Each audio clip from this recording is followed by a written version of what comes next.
ఏమైంది? శ్రవంతి ఎందుకు కేకలేసింది? ఏమైంది బామ్మగారు? చూసారుగా, జానకి ఇట్ని చూస్తుంటే వైదేహి వచ్చిందంటారేంటి? నాకేంటో అంత అయోమయంగా ఉంది. వైదేహినే వచ్చింది. ఈసారి జానకిలో ప్రవేశించి కాదు, గాలిలో వచ్చింది. చంగు దానంతటదే స్టవ్ మీద పడేలా చేసింది. అమ్మయ్యా, ప్రతిసారి వైదేహి నాలో ప్రవేశిస్తుంటే నేనే కావాలని చేస్తున్నానేమో అనుకుని నన్నెక్కడ అనుమానిస్తారేమోనని భయపడ్డాను. ఇప్పుడు ఆ అనుమానం పోయింది. ఇంతకు ముందు నీ రూపంలోనే వచ్చేది జానకి. ఇప్పుడు ఎట్నుంచి వస్తుందో, ఎలా వాయిస్తుందో తెలియక భయంతో చావాలి. సరే సరే వదిలే. కాలిన చీర ఒంటి మీద ఉండకూడదమ్మా. వెళ్ళి చీర మార్చుకో, వెళ్ళు. నాకు భయంగా ఉందత్తయ్య. నేను వెళ్ళను. భయపడకమ్మా, ఏం కాదు. నేనొస్తాను కదా, పద పద.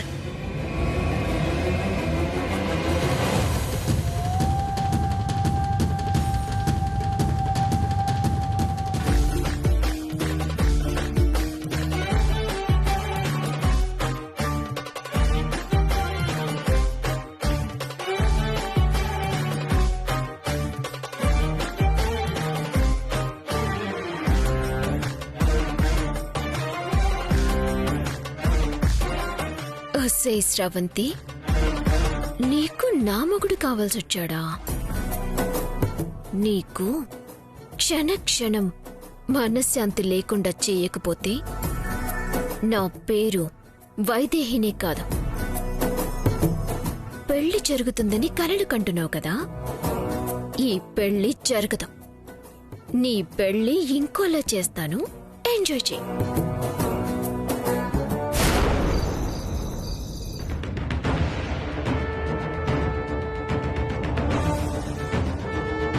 అత్తయ్య, మీరు కూడా రండి.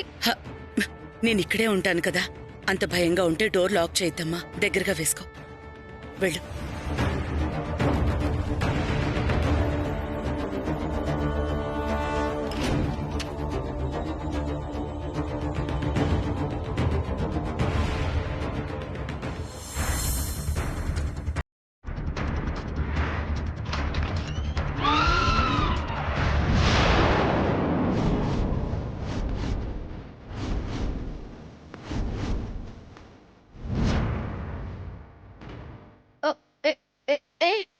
దగ్గర రావద్దు.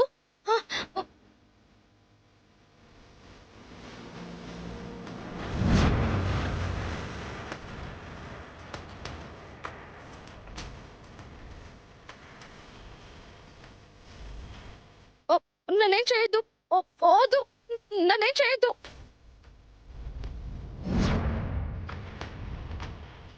ఓదు, ఓదు, నన్నేం చేయొద్దు. ఓదు. శ్రవంతి, నేను జానకిని. నన్నేం చేయొద్దు. ఓదు శ్రవంతి, నన్నేం చేయొద్దు. నేను జానకిని. నన్నేం చేయొద్దు. జానకి? అవును, జానకిని. వామ్మో, ఇలా సడన్ ఎంట్రీలు ఇస్తావేంటి జానకి? ఒక్కసారిగా గుండె ఆగినంత పనైంది. భయపడ్డంలో తప్పులేదులే. ఎందుకంటే వైదేహిని మీద బాగా పగపట్టేసినట్టుంది. ఎప్పుడు ఏ రూపంలో ఎట్నుంచి వస్తుందో తెలియడం లేదు.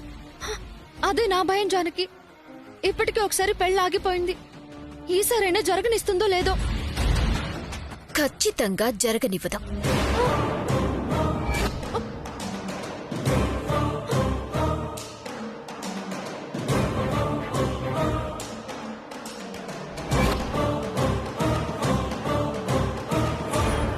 పెళ్లి ఊసెత్తితేనే చిత్త కొడుతుంటే పెళ్లి జరుగుతుంటే చూస్తూ ఊరుకుంటుందా? అయ్యో, మరిప్పుడేం చేయాలి? నేను చెప్పినట్టు చెయ్యి, నీ పెళ్లి అయిపోతుంది. జానకి, నిజంగానే జానకి? బ్రహ్మాండంగా. సరే సరే ఏం చేయాలో చెప్పు. రాజగురువుని కలువు. గురుగారినా? మా అమ్మ వెళ్దామంటే అత్తయ్య వద్దన్నారు కదా. ఆవిడ అలాగే అంటుంది. ముందు కోడలు దయ్యమై వచ్చిందంటే పరువు పోతుందన్న భయం. మరి ఇక్కడ ప్రాణాలు పోతున్నాయి కదా. అవి నీ ప్రాణాలు కదా, ఆవిడకేంటి నష్టం? పొరపాటును నువ్వు పోయావే అనుకో, కొడుక్కి ఇంకో పిల్లని చూసి పెళ్లి చేస్తుంది.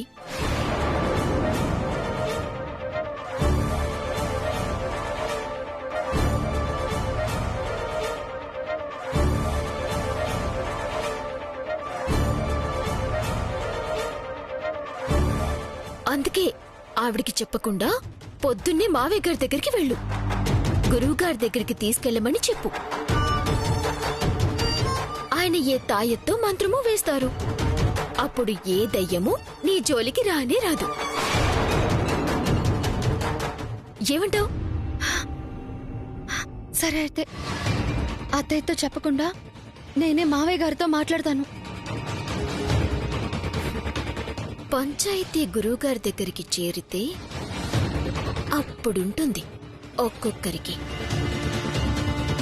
ఒకవేళ ఈ స్రవంతి గురువుగారి దగ్గరికి వెళ్ళకపోయినా నేనే ఏదో ఒకటి చేసి గురువుగారు వచ్చేలా చేయాలి. గురువుగారు వస్తే ఈ పెళ్ళస్సలు జరగదు.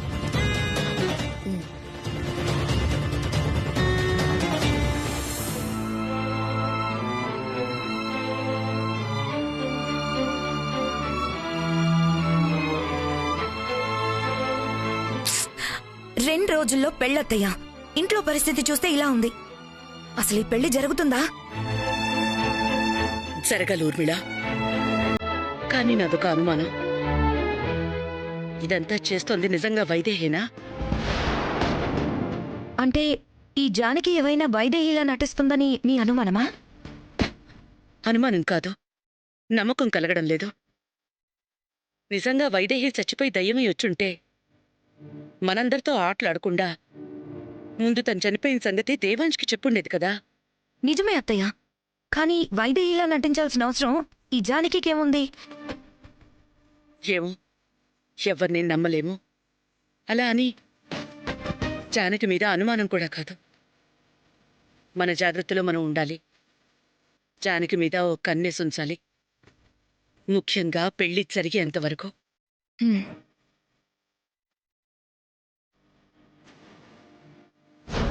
రాహుల్,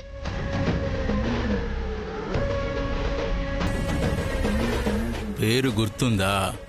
సంతోషం. ఎందుకు ఫోన్ చేసావు? నిన్ను కలవాలి. కుదరదు రాహుల్. నేను నిన్ను మర్చిపోయి చాలా రోజులైపోయింది. ఇప్పుడే మీ ఇంటికి వస్తున్నా, బయటికి రా. చెప్పేది నీకు కాదు, నేను నిన్ను కలవను.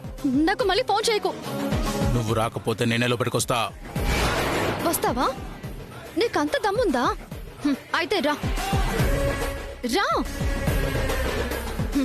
వీడికి అడ్రస్ కూడా తెలీదు, వస్తాడంట.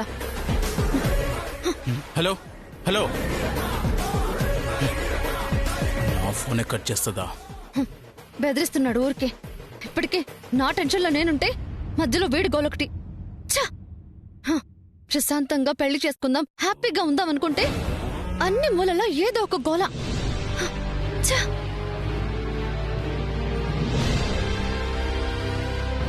దీన్ని శ్రవంతి, రిలాక్స్.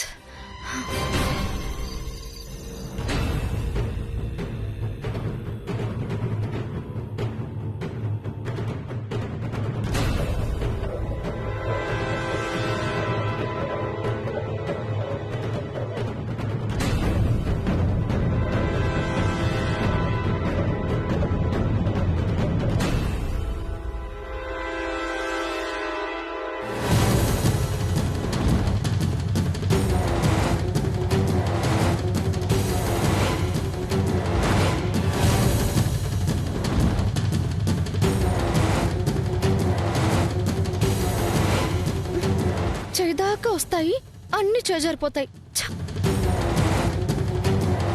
అయినా వాడికి అడ్రస్ తెలియదు కదా, వాడు వచ్చేసి ఏం లేదులే.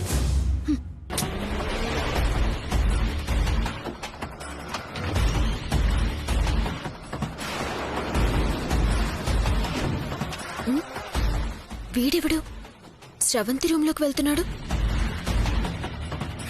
హే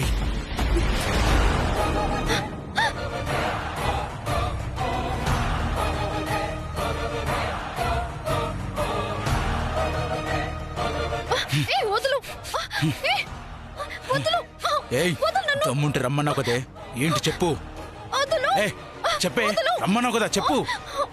వదులు. ఏయ్ ఏయ్ వదులు. ఏయ్ ఇతనెవరు? శ్రవంతి ఎక్కడికి తీసుకెళ్తోంది? ఏయ్ చేదులు. ఏయ్ ఎక్కడ తీసుకెళ్తున్నావు? ఏయ్ శ్రవంతి రా. వదులు.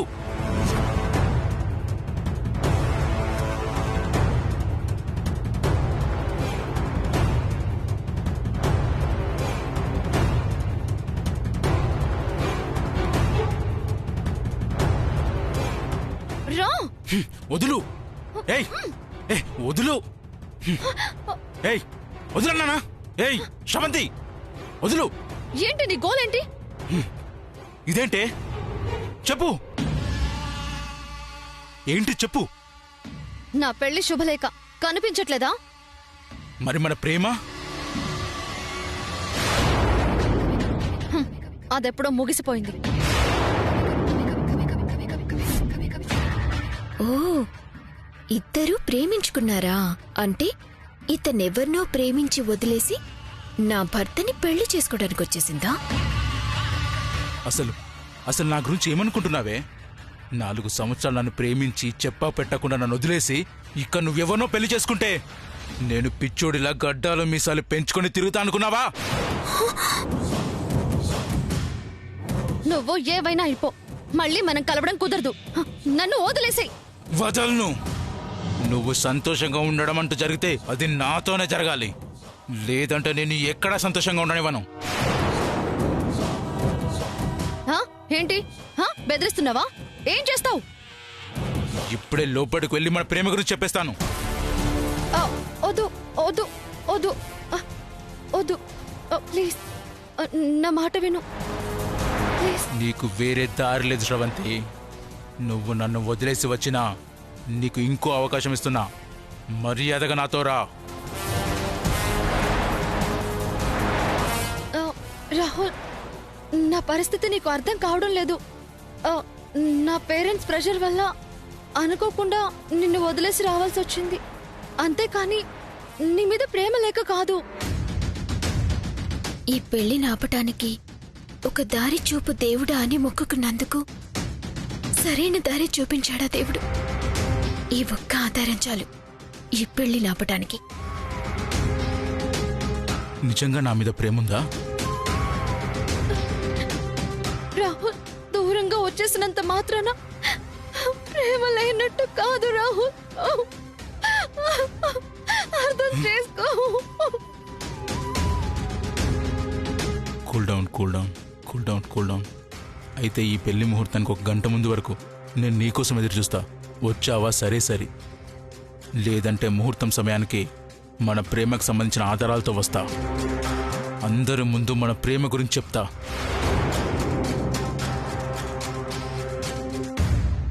అది కాదు రాహుల్, నేను చెప్పే. వేరే మాటలు లేవు శ్రవంతి. నువ్వు వస్తావా, నన్ను ఆధారాలతో రమ్మంటావా? డిసైడ్ చేసుకో. రాహుల్,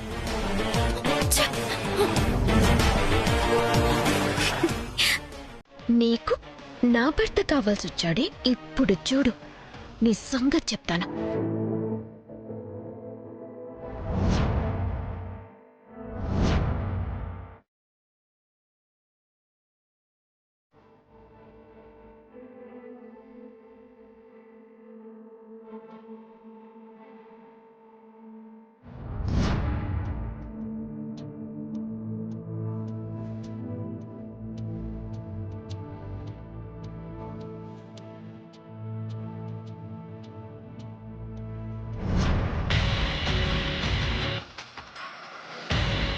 వెంటనే అమ్మకి ఫోన్ చేయాలి.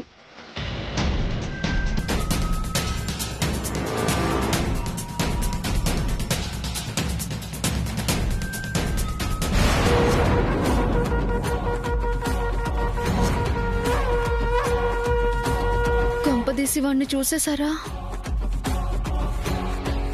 ఎవరితో మాట్లాడుతున్నావు?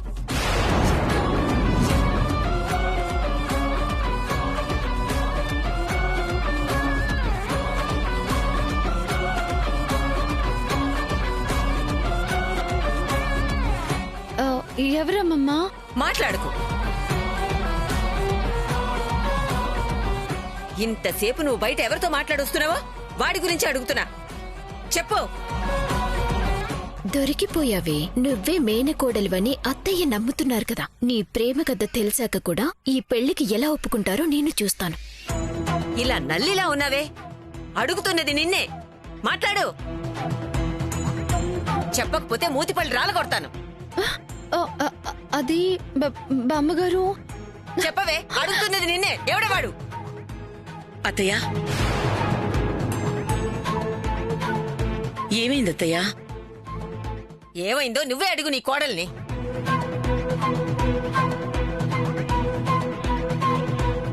పెళ్లికి ముందు దీనికేం పోయే కాలం వచ్చింది? పోనీ ఒకవేళ ఏదైనా ఉన్నా బయట చూసుకోవాలి గాని ఇంటికి పిలిపించుకుంటారా ఎవరైనా? ఇప్పుడు ఈ పెళ్లి ఆగిపోతే నా ప్లాన్ బెడిచి కొడుతుంది. చూస్తావేంటి కౌసల్య? అడుగు. ఎవరితో మాట్లాడుతుందో అడుగు. అడుగు. ఎవరితో మాట్లాడుతున్నావమ్మా? అయ్యో, అడ్డంగా బుక్ అయిపోయానే. ఇప్పుడేం చెప్పి తప్పించుకోవాలి? ఎవరైనా తెలిసిన వాళ్ళొస్తే చెప్పు శ్రవంతి, పర్వాలేదు. ఇక్కడెవ్వరూ తప్పుగా అనుకోరు.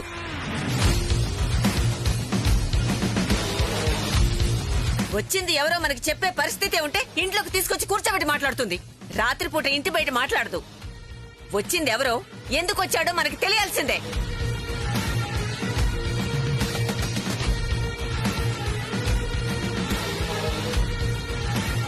చెప్పవే, చెప్పు.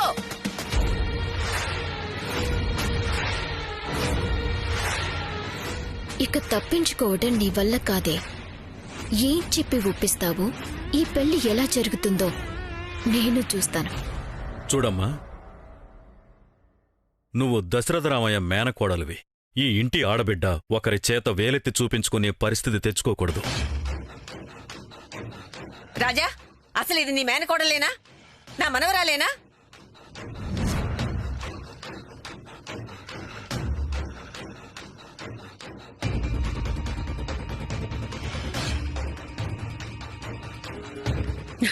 అంత మాట అనేసారేంటత్తయ్య?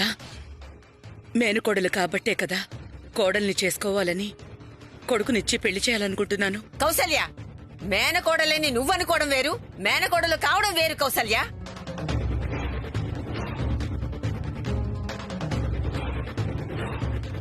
అన్ని ఆధారాలు చూసాకే మేనకోడలని నిర్ధారణకొచ్చారు కదా బామ్మగారు. మళ్ళీ మీకు అనుమానం ఎందుకొచ్చింది? నువ్వాగు. బంధాన్ని గుర్తించాల్సింది అనుబంధంతో, ఆధారాలతో కాదు.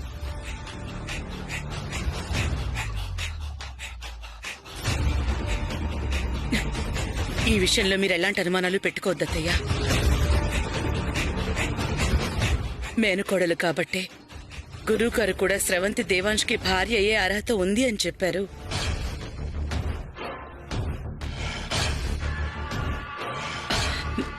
మీరు కూడా చెప్పండి. అవునమ్మా, గురువుగారు చెప్పాక ఇంకా తిరిగే ఉంటుంది. చెప్పు. గురువుగారే చెప్పని, ఇంకెవరైనా చెప్పని, ఇలా అర్ధరాత్రి పూట గడప దాటి పరాయి మగాడితో కులికేదాన్ని ఈ ఇంటి ఆడబిడ్డగా అంగీకరించను. నా మనవడి భార్యగా అసలు అంగీకరించను.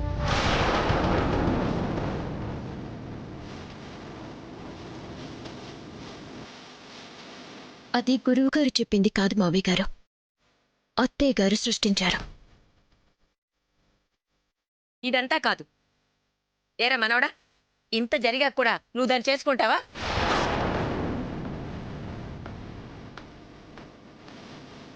ఇందు, ఒకవేళ ఇలా జరగలేదనుకో, అప్పుడు కూడా పెళ్లి చేసుకోవడం న్యాయమా?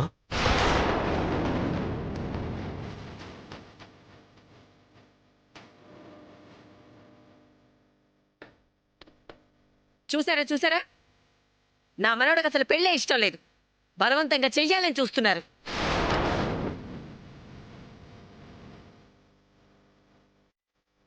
అత్తయ్య, ఎందుకు ఏవేవో ఆలోచిస్తున్నారు మీరు? స్రవంతి ఎవరిని కలిసిందో అన్న అనుమానమే కదా మీకు? చెప్పిస్తానుండండి. స్రవంతి, చెప్పమ్మా, నువ్వు ఎవరిని కలిసావో చెప్పు.